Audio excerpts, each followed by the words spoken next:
Freelancing বলতে আমাদের মধ্যে অনেকেই আমরা বুঝি ইনভেস্ট করা। আসলে ফ্রিল্যান্সিং একটা স্কিল। এই স্কিলের যে অ্যামাউন্টটা খরচ করে আমাদেরকে কোর্স করতে হয়, এই কোর্স ফিটা কখনোই কোনো ইনভেস্ট হতে পারে না। ইনভেস্ট বলতে আমরা বুঝি একটা ক্ষেত্রে আমরা টাকাটাকে ইনভেস্ট করব এবং সেখান থেকে লাভ হতেও পারে, লসও হতে পারে। কিন্তু আসলে ফ্রিল্যান্সিং এমন কোনো সেক্টর না যেখানে লস হওয়ার কোনো পসিবিলিটি থাকে। যদি আপনার শেখায় কোনো গাফিলতি থাকে বা আপনার নিজের কোনো আত্মবিশ্বাসে ঘাটতি থাকে, তবে এখান থেকে লস হওয়ার পসিবিলিটি আছে। নয়তোবা ফ্রিল্যান্সিং হলো একটি স্কিল, আপনি টাকা দিয়ে স্কিলটি ডেভেলপ করছেন।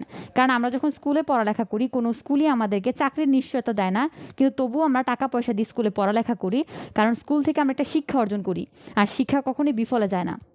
সুতরাং ফ্রিল্যান্সিং সেক্টরে টাকা দিয়ে কোর্স করা মানে কোনো ইনভেস্ট করা না, কোর্স ফি দিয়ে কাজটাকে বুঝে নেওয়া।